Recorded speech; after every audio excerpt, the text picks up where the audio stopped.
Olá, seja bem-vindo ao canal. Eu sou Luiz Carlos César. Eu vou falar um pouco sobre três elementos que compõem a realidade. Inclusive, eu escrevi um artigo sobre isso, está lá no meu site, luiscarloscesar.com. Esses três elementos que compõem a realidade se chamam signo, significado e referente. Mas antes de falar sobre isso, eu devo explicar um pouco sobre uma confusão que é muito comum no direito, principalmente, sobre a declaração de fatos. O que é um fato? Fato é um acontecimento. Não importa se esse acontecimento tem efeito jurídico, penal, civil, qualquer outro efeito, trabalhista, inclusive, ou se ele não tem nenhum efeito jurídico. Então, por exemplo, eu pegar, levantar, soltar isto, né? Levantar uma peça qualquer, isso foi um fato. Eu agi e aconteceu. No mundo real, uma coisa. Que coisa foi essa? Eu ter segurado um aparelho celular, por exemplo. Eu ter segurado este objeto. É um fato. Tá? Então, você pensar em alguma coisa também é um fato. A questão é que a gente ainda não descobriu, né, o que os outros pensam. A gente não consegue ainda captar os pensamentos alheios. Mas o pensamento por si só é um acontecimento.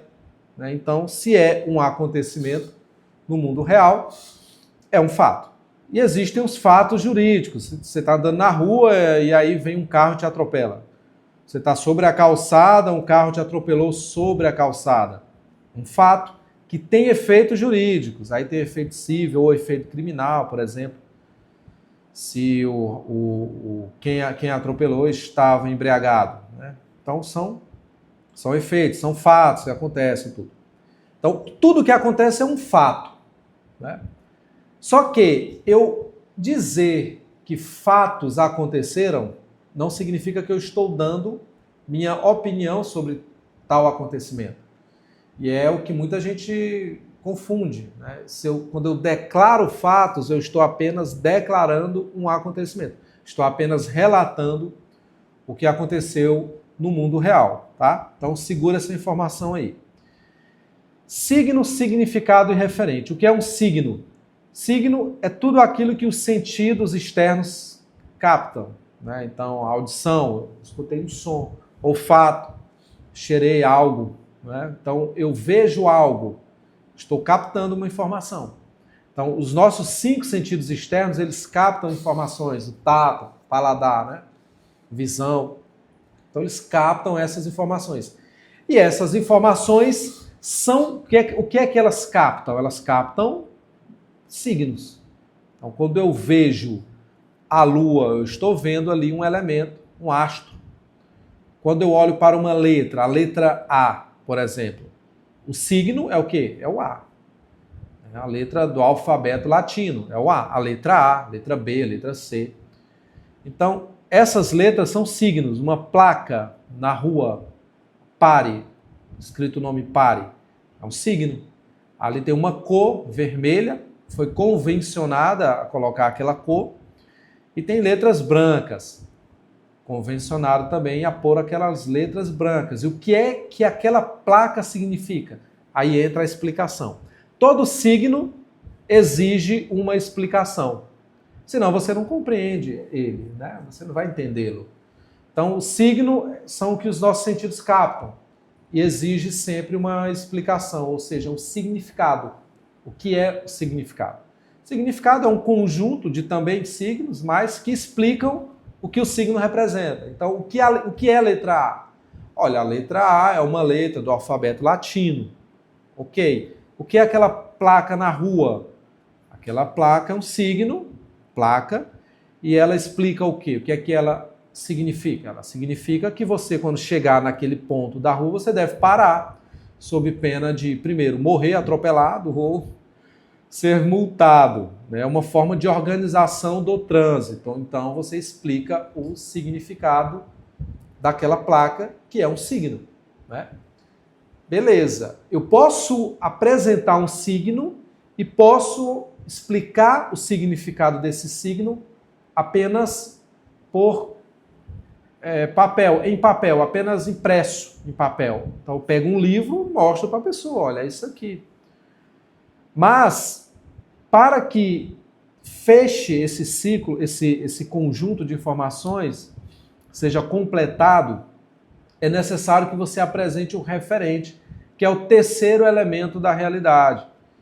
Então, no mundo real, o referente é o que traz sentido próprio ao significado e ao signo. Então, o que é o referente? É a coisa no mundo real, é a coisa concreta. Então, o exemplo que nós estamos dando aqui é o da placa de trânsito.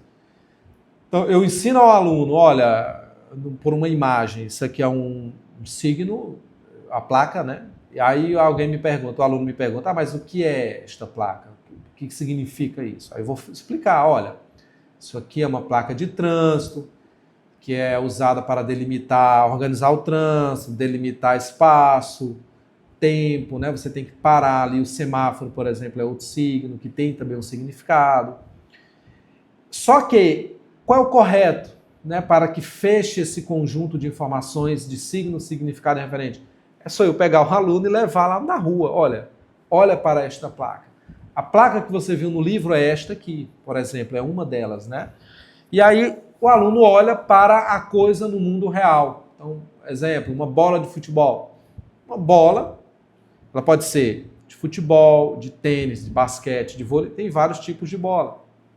E cada uma é um signo e cada uma tem um significado. E você explica. Para esta aqui, uma bola, esta aqui é de futebol. E você explica aquele signo para a pessoa e, claro, apresenta para ela uma bola real, concreta. Então, o referente é isto, é a coisa concreta no mundo real. Então, quando eu olho para um crucifixo, por exemplo, esse crucifixo, ele por si só é um signo. Eu olho para aquilo e vejo um homem, né? Ou se tem a imagem de Cristo ali crucificado, eu olho aquele signo e imediatamente eu me pergunto, se eu nunca vi, se eu não conheço o cristianismo, eu vou me perguntar o que é isto. Porque o signo sempre exige uma explicação, né? Senão você não vai entender. E aí você vai explicar, olha, estou aqui, o significado desta peça, crucifixo que você está olhando, isso aqui se chama crucifixo, você está vendo isto. Isto aqui foi um homem que morreu há tantos anos atrás, o nome dele é Jesus, ele é o Salvador, o Criador do Universo, é Deus. E você vai explicar para a pessoa, para o pagão, aquele signo, né? Mas e no mundo real? O que é aquilo no mundo real? É o próprio Cristo. É a pessoa Cristo, Jesus Cristo, que faleceu numa cruz, ressuscitou ao terceiro dia, ascendeu ao céu e hoje está no céu, mas claro, também está em tudo que existe, porque ele, como criador do universo, a partir de si próprio, a partir do verbo, que Cristo é o próprio verbo, criou todas as coisas. Então, Cristo, querendo ou não, está, de algum modo, no meio de todos nós, principalmente para aqueles que rezam, né? Então, ele está propriamente ali por meio da oração, mas, claro, nos acompanha por meio dos anjos, por exemplo, que nos guardam no dia a dia. Então, existe uma pessoa no mundo real que se chama Jesus Cristo e que está governando todas as coisas, criador de todas as coisas, e que está no céu, na beatitude eterna, que é para onde os fiéis desejam ir. Então, signo, significado e referente são três elementos que compõem a vida humana, a realidade humana. Esse assunto a gente dificilmente estuda por aí. Nas disciplinas de língua portuguesa é comum que se trate, é próprio da língua portuguesa explicar isso, né? E alguns cursos superiores explicam, né? Eu, por exemplo, fiz administração de empresas e lá eu tive aulas sobre signo, significado e referente. Também fiz direito, signo, significado e referente, me foi ensinado dentro da disciplina de língua portuguesa. Outros cursos superiores também são ensinados signo, significado e referente. né? E o que é que tem a ver com declaração de fatos, né? A declaração de fatos, ela está relacionada diretamente ao referente. Por quê? Para um advogado, o que é que importa na defesa do cliente no âmbito penal, por exemplo? Importa apenas o signo? E o significado importa? Importa, claro que importa. O signo, o significado daquilo e o referente. Então vamos dar um exemplo muito simples. Um dinheiro que o cliente recebeu na conta. Quem transferiu foi um acusado de corrupção ativa, passiva, etc. Então, existe ali um signo, que é aquele valor que está contido no extrato bancário do acusado. Pois bem, imediatamente, aquele valor que está ali apresentado no extrato bancário, ele exige um significado. E aí o acusado vai se explicar, olha, o valor que eu recebi trata-se de uma transação da venda de um carro, da venda de um gado, da venda de não sei o quê, trata-se de um empréstimo, trata-se de uma dívida oriunda de um contrato, enfim, aí ele vai se explicar para o judiciário ou em fase de inquérito para o Ministério Público ou até para a polícia, a origem daquele recurso que até então suspeita-se ser ilícito. Explicou-se aquilo, que é o significado, você vai partir para o quê? Para o referente. Ah, então, no mundo real, o que é que isso representa? Olha, o mundo real está aqui. O contrato de compra e venda da casa está e prova, né? É uma prova que o dinheiro recebido na conta é dessa transação. Né? Então, o advogado ele trabalha sobre isso, sobre as coisas que ocorrem no mundo real. Né? Eminentemente, o trabalho do advogado se resume a provar fatos, provar acontecimentos. Então, ele tem ali, por dever, declarar fatos. Claro, todos os fatos que ele vai declarar, ou pelo menos aqueles que ele declare, ele tem que apresentar um referente, ou seja, ele tem que apresentar um elemento do mundo real para provar que aquilo que ele diz, que o seu cliente disse, é verdadeiro no mundo real, existiu no mundo real. Então, a partir dessa prova, e o advogado trabalha sobre isto, que ele vai conseguir obter o êxito, né, que se espera, né, que o cliente espera, seja num processo criminal, num processo civil, num processo trabalhista. É claro que existem em algumas esferas do direito o ônus da prova, e é fundamental o ônus da prova. Né? Então, na relação de consumo, em regra, o ônus da prova, quando se pede, né, a inversão, é transferida para o fornecedor. O fornecedor que, em regra, muitas vezes tem um poder econômico superior ao do cliente, né? Então, o cliente geralmente é hipossuficiente e sempre vulnerável nas relações de consumo, em regra, né? Então, transfere-se o ônus da prova para o fornecedor, que tem o dever de, por exemplo, provar que o forno não deu defeito, ou que o defeito foi causado pelo próprio consumidor que o utilizou mal, ou que o consumidor perdeu o prazo de garantia, etc, etc. E aí o fornecedor apresenta ali os seus argumentos e os seus referentes, ou seja, as provas equivalentes, para desconstituir as alegações do autor.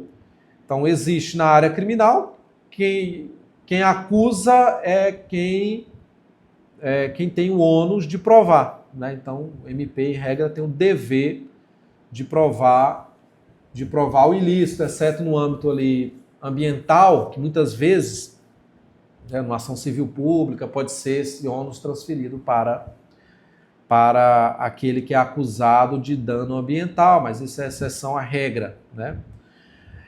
Já no âmbito trabalhista, é muito comum, claro, quase sempre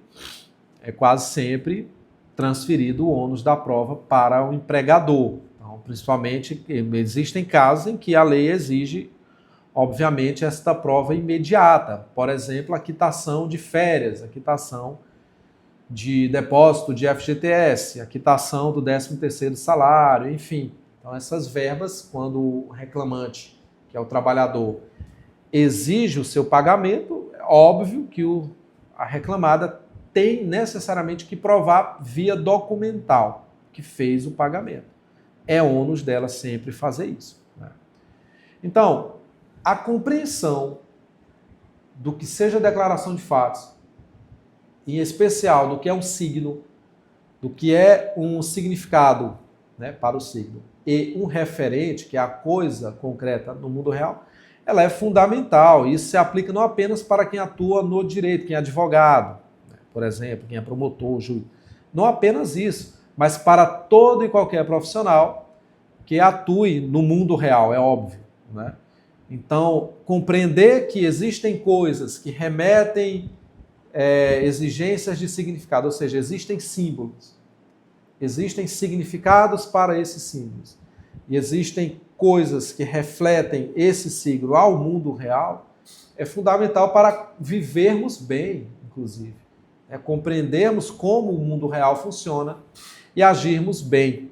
Porque muitas das desorientações, dos conflitos diários, dos problemas que temos, inclusive, principalmente em âmbitos jurídicos, judiciais, processos judiciais, decorre dessa falta de compreensão da realidade, né, de uma compreensão errada da própria realidade, que fica limitado apenas ao signo e ao significado.